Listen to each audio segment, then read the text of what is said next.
It's the amazing Rico Brogna podcast with your host, Evan Roberts. Rico Brogna, episode number 556. The Mets showed us all their warts.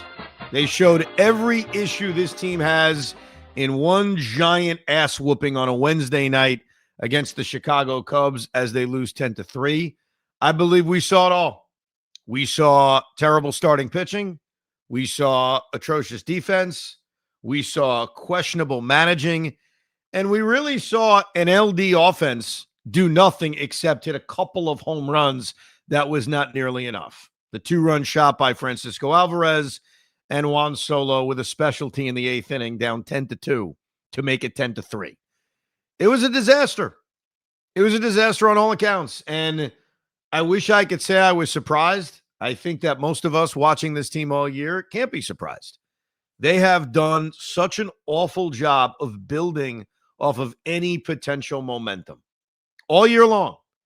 And this is another example of it. They had a win on Tuesday.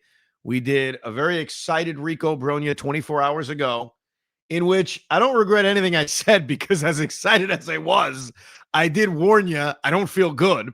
Like, I'm not confident. It's not like it's going to change how I feel about this team, but it was a great win. And you're hoping, even if you don't believe it, you're hoping that a win like that, what I like to call a DVD kind of win, a win you put on the championship video or DVD or YouTube or whatever we do these days. You would hope a win like that, coming from all those runs down, getting a 6-out save from Edwin Diaz, having all different players, whether it was bullpen arms or offensive players, step up. You would hope that would lead to something. But there is a saying in baseball, and I think this saying turned out to be really true in this game: momentum is as good as the next day's starting pitcher. And unfortunately, Jonah Tong is reminding us, and I think this is very obvious now through the 5 starts that he's made, that he's not ready. Doesn't mean he can't be successful someday. Doesn't mean he can't be in the rotation next year. But it is clear through these 5 starts, in which 2 of them have been disasters, 2 of them have been okay, and 1 of them was really good, that he's just not ready. You know, we hear so much about the Vulcan changeup. It was getting pounded in this game. We hear so much about how deceptive his fastball is. It was getting pounded in this game. And I think what we see from a young pitcher like Jonah Tong, and we've seen it through these 5 starts, and I even thought we saw it in this game, despite a final line of 2 innings, 5 runs, is you see the good. You see why he's highly regarded. You see why the Mets are in love. And you even see some poise, like how he got through the first inning, which we'll get to in a minute, showed a lot of poise, much like how he battled in his last start after he overcame not only a rocky first inning, but also overcoming what had happened in his previous start of getting knocked out in the first inning against the Texas Rangers in the DeGrom return game. So we've seen some moxie from the kid. We see the stuff, but he's raw as hell and he's not ready. And I argued with Tiki about this about a month ago or a couple of weeks ago, that they weren't rushing Nolan McLean. They weren't rushing Brandon Sproat. And I stand by that. Not that they're perfect, but I don't think they were rushed. I think both guys clearly proved they were ready. Jonah Tong was rushed, and he was rushed for 2 reasons. Number one, they're desperate, and that has been clear as day with the state of this Mets rotation, but also because he was dominant. Like, it isn't like Jonah Tong wasn't pitching well in AA and in his 2 starts in AAA. He was pitching really well. But there is a reason, as much as we scream and yell, there is a reason why you need seasoning. There's a reason why you need to take your bumps and your successes at the minor league level. And unfortunately, the Mets are in a spot. David Stern's fault, no question. Want to put some of it on Jeremy Hefner? Sure, why not? But the Mets are in a position, while they're in a pennant race, to just have so many questions in their rotation that one of their best options is to throw a kid who made 2 major league starts at AAA. I thought Jonah Tong in the first inning, and he got very unlucky and lucky at the same time when you go back and look at this first inning. He gives up the leadoff double to Michael Busch. And then he strikes out Nico Hoerner on a 2-2 pitch that, for whatever reason, the home plate umpire, DJ Rayburn, just flat out missed. And look, ESPN has the strike zone box. Carl Ravitch is quoting it like it's the Bible. But it's right there in front of us. And it seemed pretty clear that Jonah Tong struck him out. And there's a big difference between a runner on second, one out, and first and second, nobody out. And you could feel how big of a moment that was. I am not a fan of ABS. We'll spend a lot more time of that during the offseason. But I understand that ABS will fix bad calls. It would have fixed that call. And it could have changed the trajectory of that inning. That's the bad luck that he faced. The good luck that he faced was obviously Tyrone Taylor. Because after he strikes out Ian Happ, he gives up the base hit to, how do you pronounce his name? Ballesteros, the young designated hitter, the young catcher who DHs sometimes for Chicago and will probably go on the bench once Kyle Tucker is ready. He gives up the base hit, and yes, we're all thinking the same thing. Thank you, Tyrone Taylor. You know, Tyrone, you're a 215 hitter. You don't give us much offensively, but you're different than the now departed Jose Siri and Cedric Mullins in that you can help us win occasionally. You may not put up big numbers, but you're a very good defensive center fielder from what we've seen, better than those other two stiffs, and he'll accidentally run into a big hit. And so it was very nice to see Tyrone Taylor playing the dead zone known as center field for the New York Mets, making that kind of play. Because that kind of play, backed up by Tong getting a big out against Suzuki, made that first inning feel like, whoa, it's going to be like the first inning against San Diego, where Tong gets a little bit of help, got the help from Manny Machado's base running last week, that this can now kind of help buoy Tong into a solid start. And I thought it was. He comes out in the second inning. He pitches a 1-2-3 inning. He's matching zeros against a tough customer like Matthew Boyd. And it felt like the Taylor play and the moxie that Tong showed, because he deserves some credit for this. Like, he struck out Ian Happ on a huge 3-2. I think it was a changeup, a 3-2 changeup with 2-1 and nobody out. We were a pitch away from seeing bases loaded, nobody out, and the game getting well out of hand. Well, really 2 innings before it ended up getting well out of hand. So Tong showed you something. And the third inning was just, I mean, it was a disaster. Like, what was the worst part about it? Was it giving up a base hit to Matt Shaw in the Gary Cohen revenge game? Was it walking Michael Busch? Was it Nico Hoerner, who was such a pain in the ass in this series? And he is making a push for that batting title. Now, he's right there now with Trey Turner, who I think he's like 3 or 4 points behind. And I was doing the math this morning. Like, it is conceivable that Nico Hoerner is going to win the batting title. Was it the double to Ian Happ right down the right field line? Was it the RBI single to Ballesteros, a batter later, on the ground ball to third base, in which I don't know where they were positioning Mark Vientos? Was it the double to Seiya Suzuki? You take your pick. And I can't even rip Mendy for keeping him in too long. Now, I did with David Peterson the other day, but here's why I can't even do it with Jonah Tong. I didn't know where he was going. They didn't make any roster moves. You know, and I kind of get why, the more you think about it. Like, Brazoban would have been the obvious guy to send out. They like Brazoban. He's pitched well. You want him on the team. And if you send him out, he's done for the regular season. You can't bring him back 2 days later unless there's an injury. So I think what David Stearns is thinking, and it's tough to argue, is as much as I want to win this game, they got 4 others. And Huascar Brazoban is probably going to be asked to make some big pitches and get some big outs in some of those games. So they didn't bring in any backup plans. And I'm sitting there, I'm looking down at my scorecard where I list bullpen arms, and I'm like, I don't know where the hell they can go. Especially if you go to somebody, and they eventually did go to Dickie Lovelady. You go to Dickie Lovelady and you keep it close.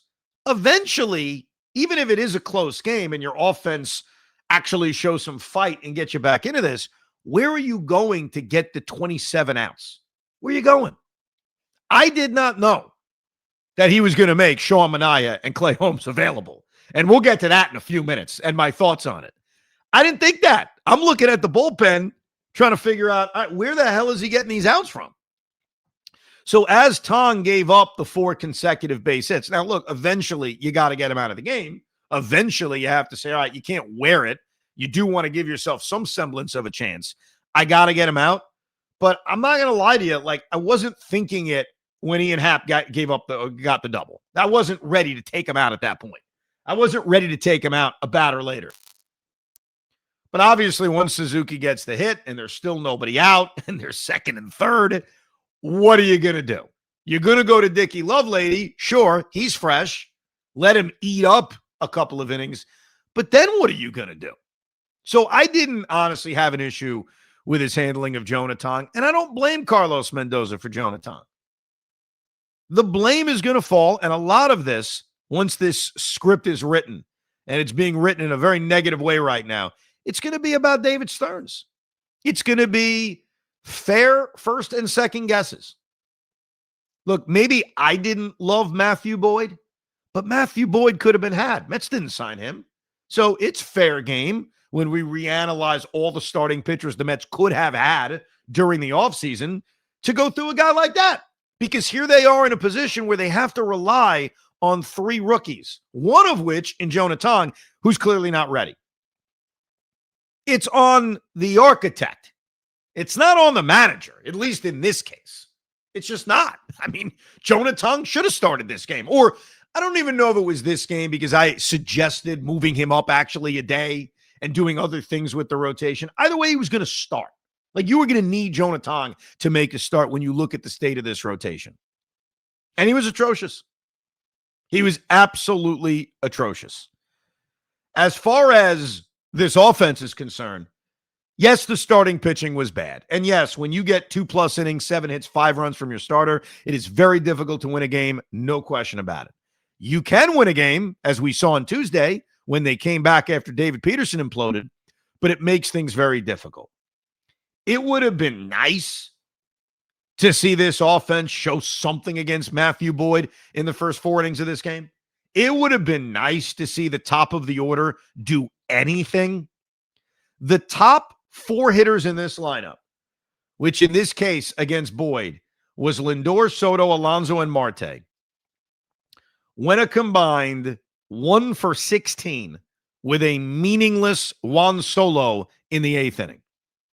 And I take nothing away from Juan. Look, you come up in the 8th inning, you're obviously going to try to get a base hit. It's not like he should give up the at-bat. So I don't begrudge him for hitting a home run, but it is fair to point out that when we talk about how the top of the order did nothing, it did nothing when the game was close. In the top of the first inning, when you could take the pressure off of Jonah Tong a little bit, they went down 1-2-3. With a runner on base and 2 outs in the 3rd inning, in a scoreless game, Lindor grounded out. In the 4th inning, which was the most important inning of the game, I have said this a million times when it comes to being down by a lot of runs and the formula for coming back. One of the ways you come back is you respond immediately, not necessarily with every run. I'm not asking the Mets to respond with a 5-run 4th inning, but you got to put one on the board. You got to start to chip away. And the Mets had the right guys to do it. They had Soto, Alonso, and Marte. They had 2, 3, 4. And what happened? Juan Soto hit a little blooper to shortstop. Pete grounded out to 3rd. And Starling Marte swung at the first pitch and flied out to left field. The offense did absolutely nothing in this game. And then, when it finally shows a sign of life with Francisco Alvarez, I should say, hitting the 2-run bomb in the 5th inning, what needs to now happen, again, the formula for coming back is, okay, great. It's a 6-2 game. You got to keep it right there. And that is not what happened. And it's not what happened in the most disgusting way humanly possible. So we've hit on the bad starting pitching. Check. Sign of the Mets' problems over the second half of the year. We've hit a little bit on the LD offense, doing very little in this game. Check. Now let's get to the defense. Because This team is now routinely giving us innings that need to be sent to Little League facilities all around this country as how not to play baseball. They did this against Washington. They did this on Tuesday, even in victory. It was a great win on Tuesday. But as we talked about on the Rico last night or this morning or whenever the hell you consumed it 2 days ago at this point, they played horribly. They played badly. And what we witnessed in the fifth inning of this game was an embarrassment. Where do you want to start? Let's start with Mark Vientos. Mark Vientos actually made a really impressive diving play against Nico Horner in the fourth inning. Great. And every once in a while, Mark Vientos does that. He makes a really good defensive play. It's in him. Like, I think Mark Vientos, this is for the future, has a chance to actually become a good defensive player. He has shown you signs of it. The biggest problem with Mark Vientos is the reliability on the relatively routine play. After Dickie Lovelady walked the leadoff hitter, Carlos Mendoza shockingly went to Clay Holmes. I didn't see it coming. I didn't know about it, but that doesn't mean it was wrong, which I'll get into in a few minutes. Like, I actually understand the Holmes Manias stuff. A lot of people in the email did not. I'll give you my reason why I didn't hate it. But Clay Holmes comes in and he gets a ground out. Great. Typical Clay Holmes. He gets another ground out. Oh my goodness. Clay Holmes has a chance to at least deliver a shutdown inning and keep it 6-2. Now, I'm not confident they're going to come back, but the only way to find out is to keep it close. And so after he gets 2 ground outs in a row, he gets a third. He gets Pete Crow Armstrong to the ground ball to Mark Vientos. And you could just feel it. You could feel it as Vientos fielded the baseball, knowing how fast PCA can be. And he rushes the throw. Pete Alonso cannot scoop it. I love Pete Alonso as a scooper. It would have been nice to see Pete Alonso scoop that. I'm just being honest. It wasn't easy. But you know who scoops that? Rico Brogna. And I know a lot of people listening are like, who the hell is Rico Brogna? We just know it's a podcast name. A gifted, incredibly hardworking first baseman who played for the Mets and would scoop that in his sleep. So I put a little bit of it on Pete, a little bit. But Mark Vientos cannot make that play. It cannot happen. It can't happen in that moment. It cannot happen. And it starts to make me think about, why was he playing to begin with? Like, why wasn't Brett Beatty playing third base? Why wasn't Mark Vientos, dare I say, DHing? Why not? Like, defense matters to a degree. It's got to matter to a degree. And I don't trust Mark Vientos. None of us can. That was such a horrible error in a big spot. But that's not all. If that was it, I'd say my piece and we'd move on. But the fifth inning needed something special, needed something extra. And then you've got, which is, again, another image of the 2025 Mets. Clay Holmes throws a wild pitch. It happens. Not the easiest ball in the world to block by Francisco Alvarez. We know Francisco's been hitting lately, but he ain't going to remind you of Luis Torrens back there. We know that. Fine, he throws a wild pitch with 2 outs. Alvarez gets to the baseball, and you could hear it on the TV. Here comes PCA rounding third. He wants to score from second on a wild pitch. And then you see Clay Holmes, who, is it fair to say he was daydreaming? Is it fair to say that he wasn't paying attention? He wasn't thinking about this possibility. Clay Holmes throws a wild pitch. What's he doing? Just standing there? He is so late to cover home that Francisco Alvarez makes the throw, and it doesn't even matter.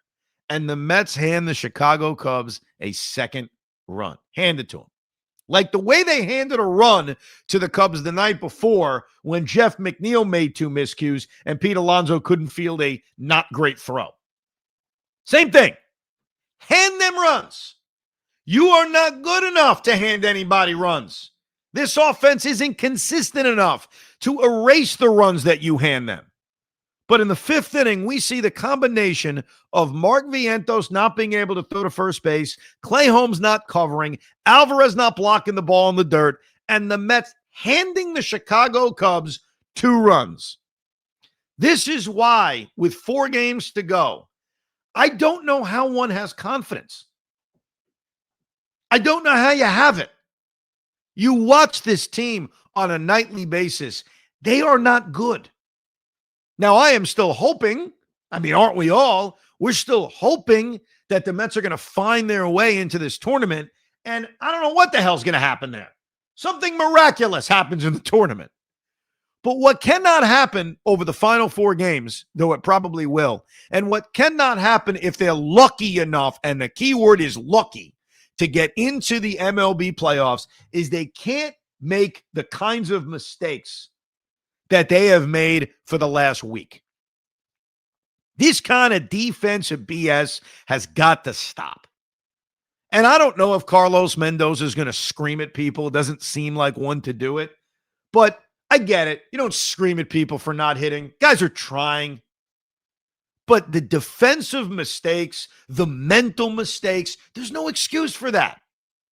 You want to excuse the fact that they rushed a young pitcher like Jonah Tong to make his 5th major league start in such a huge moment? Fine. But the defensive and the mental mistakes need to stop. That was abysmal. And then after that, it's like the offense. I use the keyword like because I think everyone tries. I think guys are trying. I don't think Mark Vientos is purposely striking out in the 7th inning. Francisco Alvarez purposely striking out in the 7th inning as well. I don't think that. So I'm going to say it looked as if they gave up. Not that they actually gave up, but sometimes this team plays like, it's over. And that's the way the last 3 innings felt. I'm sitting there. I'm distracted by the Pirates game, which I want to get to in a second. But the Mets were dead. The Mets were dead. And this is the status of us as Met fans on a Wednesday night. And I'm not sure how many people were doing what I was doing on this Wednesday, which is trying to watch as much of Pirates Reds as I possibly could, like glued to every pitch of it. You know, I said this last night on the Rico. I usually watch Met games in my bedroom. My wife is there. Maybe one of my kids are there. But for this week, I've told her, hey, I'm going into the TV room. I'm setting up all these TVs. I'm watching all the games. I'm locked into everything. And she's very supportive. She says, you got it, baby. I know the Mets are going to be done in 5 days anyway. She hasn't said that, but I'm sure she's thinking that. So I'm watching the last 3 innings of this Mets game, but I am fully drawn in by Pirates Reds. And I know it's pathetic. Like, I know that the bottom of the National League right now, like the last wild card team, it is sad. It's a sad state of affairs. It's sad that we're glued to Pirates Reds. It's sad that while we do this podcast, I actually have in the corner, I'll show you. You see what's on my screen right there? Right now you see an umpire if you're watching on YouTube. But if you look closer, you see Blake Snell and his fat face. Because I'm glued to Dodgers Diamondbacks. Because that's where we are as Met fans. We can't trust our own team to make the playoffs. We can't trust our own team to get the job done. So we need to watch other big double play by Blake Snell. We need to watch other National League games hoping we get help. I need help. We all need help that we're sitting here relying on the freaking Pittsburgh Pirates. But I'm glued to this Pirates game. Glued to it. When O'Neal Cruz basically breaks himself in half on the inside the park home run in the 8th inning, I feel bad for O'Neal Cruz, but I feel worse for us because I'm like, damn it, it's 2-1. Are we going to be able to hold on? And when Tyler Stevenson, with 1 out in the 9th against Dennis Santana, I feel like every crappy reliever has at one point pitched for the New York Mets. And then they go somewhere else and they become good. Like Dennis Santana. Great example. When he gives up the home run to Tyler Stevenson, it hurt my stomach. I'm not even kidding you. More than anything that happened in the Met game. And I think I know why. I think I watched this Met game and knew they were going to get their ass kicked. Like from the third inning on, you knew. And so, yeah, the thing that pained me the most over the course of my TV watching time was when Tyler Stevenson, who went like 5 for 5 in this game, 5 for 6 in this game, he was a maniac, hit a game-tying home run.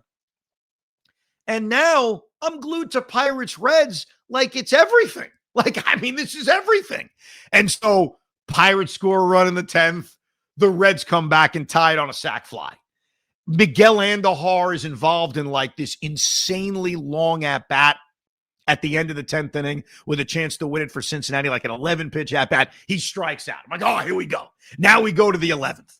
I watch the Pirates immediately take the lead. I watch McCutchen line into a double play, and it's a 1-run lead going into the bottom of the 11th inning. And then I see who's trying to close it out for the Pittsburgh Pirates. Now, Met fans, when I say the name, you may say, this means nothing to me, Evan. Can you elaborate? Oh, I will. We are relying on Yohan Ramirez to close out the Cincinnati Reds. Hoff, quick, assuming you didn't Google it. Do you remember why Yohan Ramirez has any significance with the New York Mets? Was he the one who beaned somebody, got suspended, and then we DFA'd him? That is my guy, Hoff. That is good work. That's good work.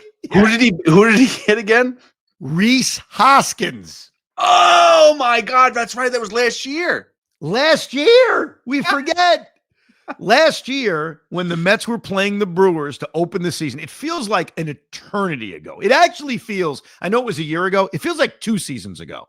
It actually feels like 3 seasons ago because you have the second half 25 Mets, they suck.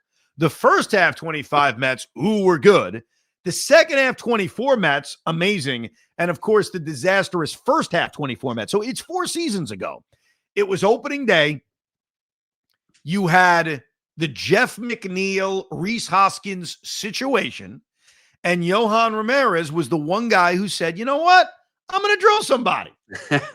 And he got suspended, ended up getting DFA'd, but then they brought him back. He came back like 3 teams later. So when I'm looking, because at first I'm like, is that the same Yohan Ramirez? I'm like, is that the same guy? And look, man, he had a battle. He had a battle. He walked somebody to load the bases with a one-run lead and 2 outs. And then finally he got Novelli Marte to ground out to third base. And man, when he got that last out, I was off my feet cheering. And I got to give it to the Pirates. They managed this game to win. They did. I'm going to tell you something crazy, Hoff. I'm listening to the game as I'm driving back from work. And I think it was the Reds announcers at this point. And the announcer said, you know, it's possible Paul Skeens those 3 scoreless and they take him out to keep an ERA under 2. And I'm like, are you freaking kidding me? Are you shitting me? They're going to take this stud guy out after 3 innings to preserve an ERA under 2? Luckily, that didn't happen. Skeensy's delivered. 6 scoreless innings. And then the aggressiveness with the way that game was managed. Thank you, Pittsburgh. The Pittsburgh Pirates right now have more guts than the New York Mets. Thank you very much. Can I just say, I welcome Paul Skeens already, and I'll present him a Met uniform. He's already pitched better than any Met pitcher has. He basically went 6 innings today to help us try to win a game. He was unbelievable. And Livy Dunn, she was very supportive of her husband. So I appreciate the 2 of them. Yes, they're both amazing, and we love them in New York. I mean, honestly, just tell us what you want. Yeah, that would be seriously basically be the key. I'll give you everybody but Soto. But I got to hand it to Don Kelly, who is the interim manager. I don't even think he's like the full manager. He was very aggressive in trying to win that game. And it's sad. I admit this. It is sad that we are so reliant on Don Kelly and the Pittsburgh Pirates. Like, it is sad. It is sad that we're living and dying on Dennis Santana trying to not blow a save in the ninth inning, or Johan Ramirez trying to get the last few outs. It is a sad state of affairs, but that's where we are. And it hit me while watching this game. And I'm going to say it to you guys right now, and I think you'll all agree. This is not any kind of breaking news. The more you watch the Reds, the more you watch even the Diamondbacks, the more you realize that the New York Mets missing the playoffs would be such a disgrace. Like 2007. And I don't think anyone's actually putting up a fight that 2007 would be worse than this. But in 2007, the Philadelphia Phillies took it. Like, yeah, the Mets collapsed. Don't get me wrong. I'm not trying to sugarcoat the collapse, but the Phillies were a good team that took it. The Cincinnati Reds, and who knows, they could still win their last 4 games. It's entirely possible. But in the midst of trying to take it from the Mets, they got swept by the A's in Sacramento, and they've lost the first 2 games to the Pittsburgh Pirates. If the Mets can't take advantage of just that, then shame on them. Honestly, shame on them. And I think it makes it worse. Payroll, expectations, their record on June 13th. Like, yes, you can add all of that up to why this would be so disgraceful, why this would be the biggest collapse or whatever you want to define it as in the history of the franchise. It would be the biggest debacle in the history of the franchise. It really would be. I know the 92 Mets were a debacle, and the 93 Mets were a debacle. And even a decade later, the 02-03 Mets were debacles. Trust me, I've seen debacles. But to have this kind of payroll, to have this kind of record, to collapse, and then have these National League teams, one of which in Arizona, who sold off their players and also are playing like the most ridiculously difficult schedule. To have that be around you, the Reds, who, while I admire their starting pitching, like their starting pitching is legit. Hunter Green is legit. Nick Lodolo is legit. Andrew Abbott, legit. Brady Singer as a 4th starter, totally fine. Like, I put their rotation up against a lot of teams in baseball, but their lineup is average. Their bullpen is average. They're average. They just lost back-to-back games in their own building against the Pittsburgh Pirates. And what have the Mets done about that? So, yeah, that's how I feel. Like, it will be, if we're doing a Rico Saturday, Sunday, or Monday, talking about how they missed the playoffs, the New York Mets missed the playoffs, I'm telling you, it's one of the most pathetic things you'll ever see. Let's read some of your emails, thericob@gmail.com, and a few other things I want to address, including the one positive that I'm actually going to take out of this game. And we'll go deeper into the decision to use Clay Holmes and Sean Manaea. Anthony writes, Evan, I totally get the Jose Siri hate, but I'm a little confused why they cut him versus sending down Ronnie Mauricio. What role does Ronnie have on this team? The Mets already have Vientos, Beatty, Acuna, McNeil to play the infield, and only Taylor and Mullins for center field. It's probably splitting hairs a bit, as neither will have much of a role, but Siri can be dynamic as a pinch runner, as Acuna, which seems like it brings a little more value. In any case, I doubt it makes much, but was curious your take. No, they made the right decision. I understand your point, but look at the roster. Look at the roster. Yes, in a game like today or Wednesday, you had Brett Beatty off the bench. But let's go back to the previous day. Let's go back to Tuesday. Mark Vientos is DHing, and he's going to DH a lot. He does DH a lot. Mark Vientos DHing basically eliminates that backup third baseman being him, because once you move him out of DH, you've lost your DH. So number one, just from based on the way the roster is set, I don't think they need another center fielder when you already have Tyrone Taylor, Cedric Mullins, and either McNeil or Nimmo capable of playing the position, even if they're a defensive downgrade. So disagree. I think from a roster structure, it's better to have Mauricio. And I'll throw one other thing at you. And we saw this the other night against the Nationals, even if it didn't work. There will be situations, especially when you're aggressive in pinch running and pinch hitting, where Ronnie Mauricio may get a late game at bat. And despite how little he's played recently, I would much rather see the bat in the hands of Ronnie Mauricio than Jose Siri. Jose Siri needed to go. The one compliment I'll give David Stearns for now, since he's had such a rough offseason and trade deadline, is that he is not afraid to cut his losses. And he'll get rid of guys once it's obvious they stink. Joey Wendell was a great example of that last year, and I think Jose Siri is another example of that. Will writes, it felt like the ESPN broadcast was trolling us with the Reds' ninth inning announcement, or maybe I'm just bitter and pissed. He's right. ESPN said, quote, could it get worse for the Mets? The answer is yes. And they showed the Tyler Stevenson home run. I think it's not a Met thing, and I'll show you my fairness. I don't like the Knicks. I hate the Knicks. I'm a Knicks hater. But I try to call it like it is. The Knicks get such unfair treatment from the national media because there is this want to hate the Knicks, hate the Mets, hate the Jets. Like we are the LOL teams of New York.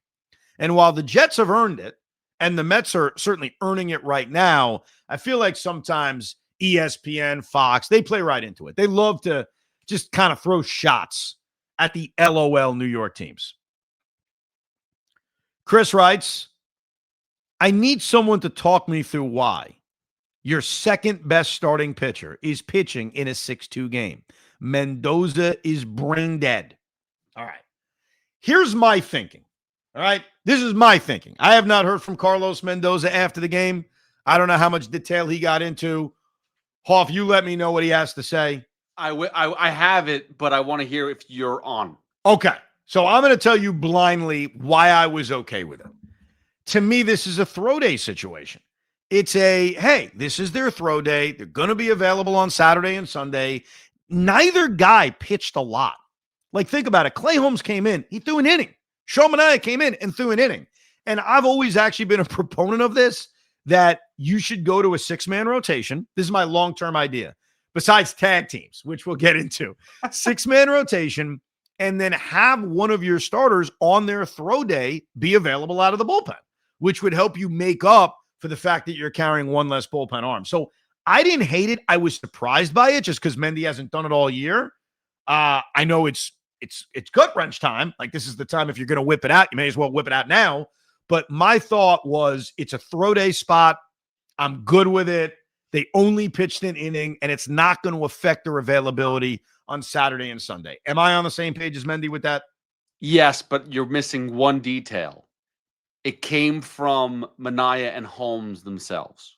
They offered to do it. They said it makes sense. They're going to throw anyway. We should be available. So that's what he said.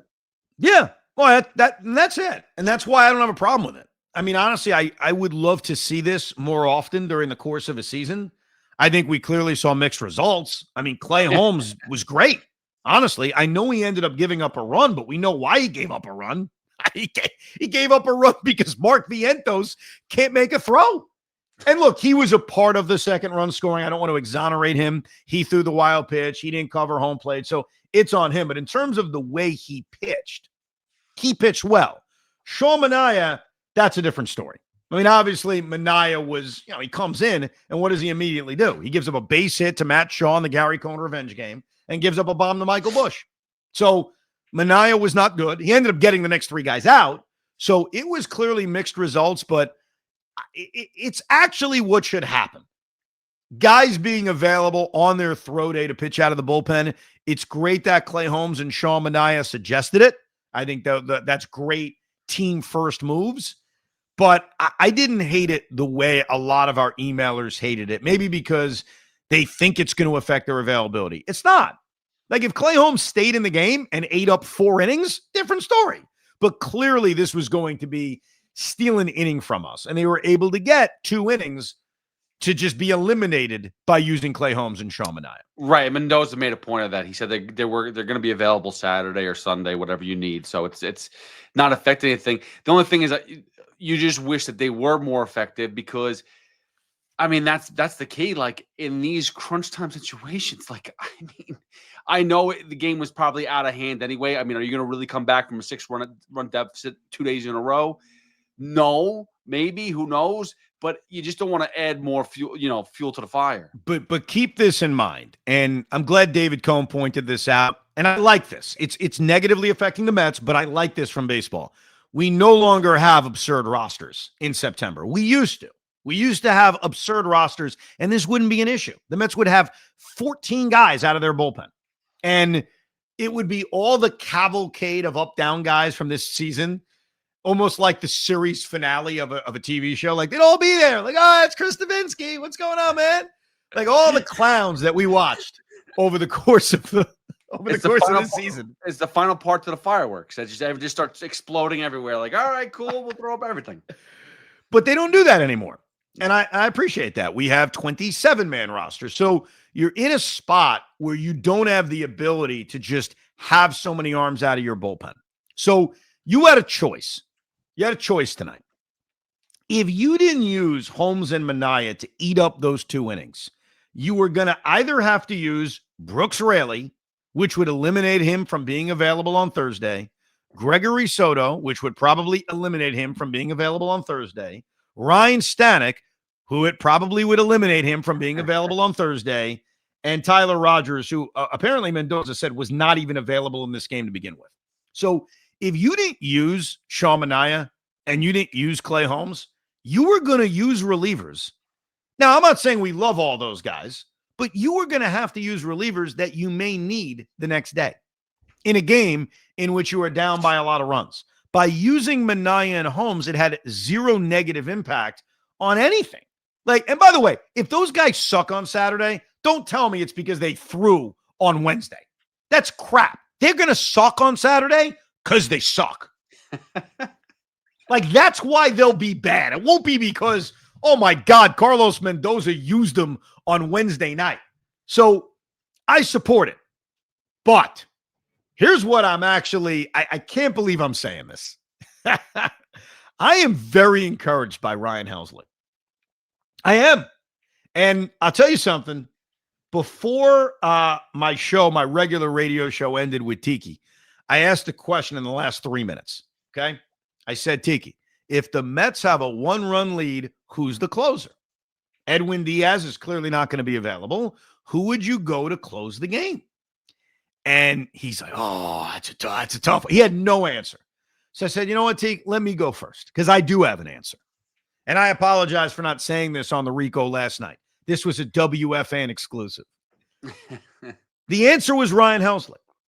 And the answer was Ryan Hley because, A, even though at the moment I wasn't encouraged as much as I am now about the way he's pitched, I thought it would be like a last stand. You know, he's used to the 9th inning. He is a closer. The Mets haven't really asked him to do that other than, I think, one game earlier this season where he was in a save situation. Was it the Giant game? I can't remember. Maybe it wasn't. He's familiar with the opponent, being a member of the National League Central. And so I looked at him as having the perfect makeup to come in a 1-run game. And look, if it failed, we'd never see him again. So he was my pick to close this game out if the Mets were fortunate enough to be in that situation. They weren't. And so Ryan Hley pitched the 7th and 8th inning, and damn it, was good. And I know it was a blowout, but we've asked this. We've said, hey, they got to use Ryan Hley in low-leverage situations to get his confidence back. Well, let's see how Ryan Hley has done. In this game, he goes 2 scoreless innings. In his last appearance before this, on September 20th, the Saturday game against the Nationals, a scoreless inning. Okay. His last appearance before that was the night before when they went to him in a close game, a scoreless inning. His last performance before that was the middle game against San Diego, a scoreless inning.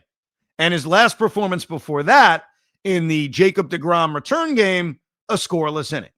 He has now pitched 6 consecutive scoreless innings, 5 appearances without allowing a run. You know how many hits he's allowed during that time? 2. He's been good. Like, it is okay, even though he has destroyed us before, to admit that Ryan Hley has pitched really well in his last 5 appearances. That's not an opinion. That's a fact. He has. And so with a bullpen that doesn't exactly feature a lot of arms you trust, I am now ready to dip my toe back into the Ryan Hley game. partially because they don't really have much of a choice at this point. Well, the only other guy that I would think that I'd go to is Brooks Raley. I think that he's the one guy that I feel is much. He's been just as reliable as Hley. I don't think he's had. I know he's given up a couple runs here and there, but for the most part, he's been solid. He has. I think Brooks Raley is the absolute other option. Look, I think who is coming up in the inning would have made a lot of sense. That would have been a determining factor. It turned out not to matter, but Ryan Helsley's pitched well. We have to admit that. I mean, we just have to give him a little bit of credit for that. So, should we think about bringing him back next year? I never said that. Oh, okay.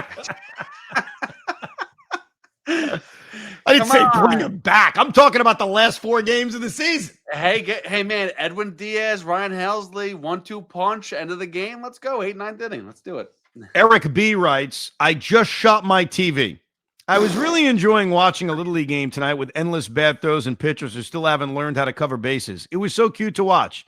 It was only when I put my glasses on that I realized it was the Mets, a supposedly major league team. I was so disgusted I shot my TV. I have no idea how this game will end. I assume it won't end well as the night before. Enjoy listening to the pod, Dan. Well, Dan, if you're listening to the pod right now, I got news for you. It didn't work out. They lost. The other Dan writes, and this is a man once known as Negative Dan. I now like to call him Realistic Dan. Dan writes, the only consistent thing they've done all year is flush momentum like a turd. Do they think that every time they win a game, they have figured it out? Like they're just going to come out the next day, throw their gloves on the field and win? I just can't comprehend how after yesterday, at this point in the year, you can possibly come out that way they have again. This is 4 straight games like they've come out like absolute crap and got lucky Dansby Swanson did what he did yesterday to give them one of these. Tommy likes to say every time you think they're going to let go of the rope, they don't. BS. If anything, whenever they have a chance to actually grab the rope and pull their season out from the toilet, they let it slide right back in. They have not capitalized a single time on any ounce of momentum they somehow give themselves. And if yesterday didn't do it, nothing will. This is who they are. Tough to argue that. Ron writes, I hate this effing team. They have a chance to go up 2 games on the Reds. From that point, 500 baseball probably gets you in. And here we are in the 7th inning or whatever inning it is right now, and they're getting smoked. All that goodwill from yesterday, down the crapper. They don't deserve a playoff spot. They don't. But LGM, I guess. I always hear deserve a playoff spot. Do they deserve a playoff spot? Look, we know they are very lucky right now to be in the position that they're in, that the Reds lost 2 games to the Pirates. They're lucky. They are lucky that they are in the spot they are in with 4 games to go in the season. But what I hate about deserving or not is baseball's got a format. I don't love the format. I don't like it very much, but we have 3 wild card teams. As long as we have 3 wild card teams, if you're one of the wild card teams, you deserve to make it. Whether you played well down the stretch or not, you made it. You know, I remember in 2022, the Philadelphia Phillies were the 3rd wild card team, and they were choking down the stretch. Like, they did not want to make the playoffs. Them and the Brewers were like in this anti-pennant race. And the Phillies, to some, didn't deserve to make the playoffs. And then they got hot. And I'm not telling you the Mets are going to get hot. I'm telling you the whole deserve thing is kind of weird to me. If you make the playoffs, you deserve to make it. I guess it's the term of it that bothers me, because obviously I've spent a lot of time on the Rico today talking about how bad this team has played and how I don't trust this team and how fortunate they are about the circumstances they're in. And I guess to some that's, well, they don't deserve to make the playoffs. I guess I just don't like that term. It's stupid to me. They don't deserve to. If you make the playoffs, you make the playoffs. I mean, it is what it is. They're in a crappy bottom of the league right now. Did the Cardinals deserve to make the playoffs in 2006?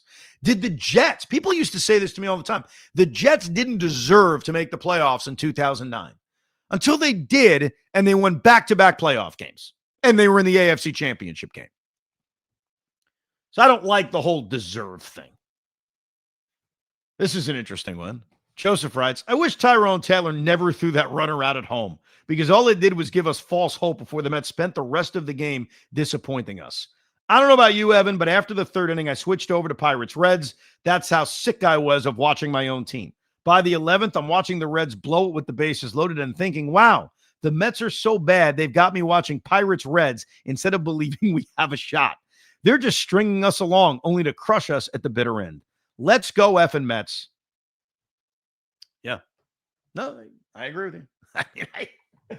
I agree with you. Here's what I know. At the end of this Rico Brogna that we recorded live right after the Met game, I've been watching Dodgers Diamondbacks, and the Dodgers have a 4-1 lead in the 8th inning.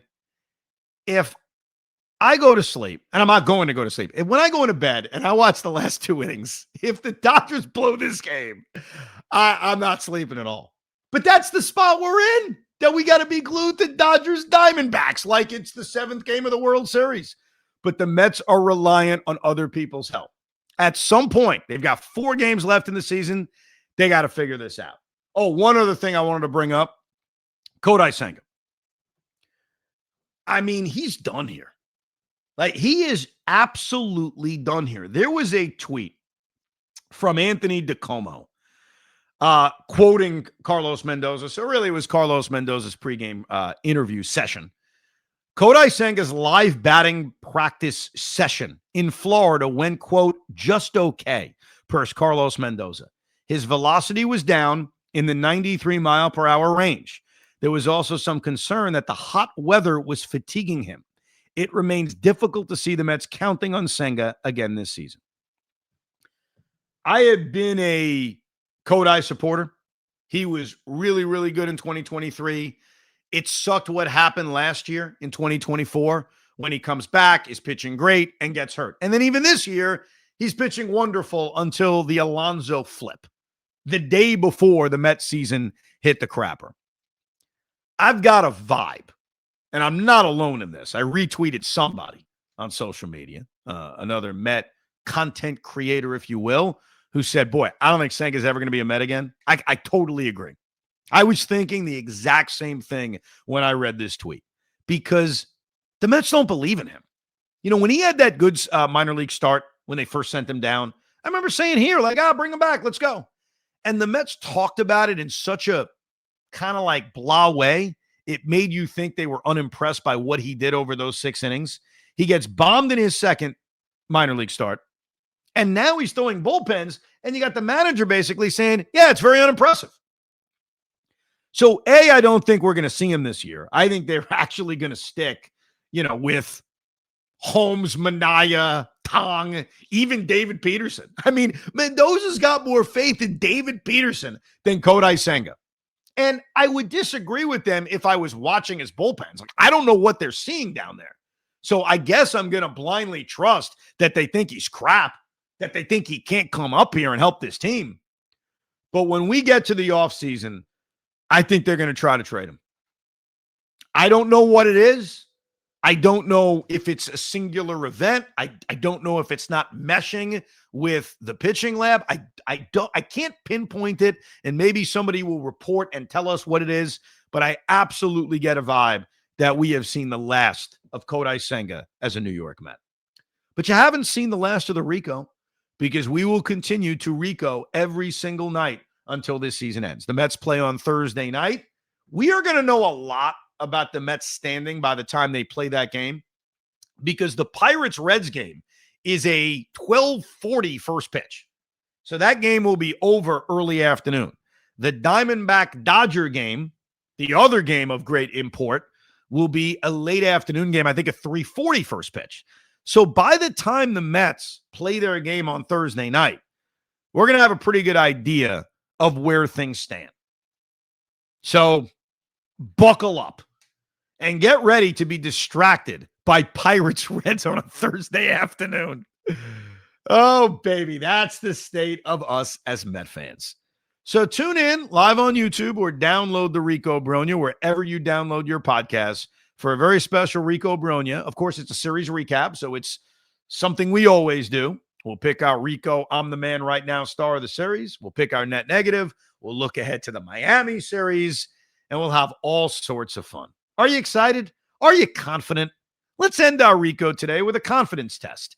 Pete Hoffman, Where is your confidence level right now in the New York Mets bid to make the postseason?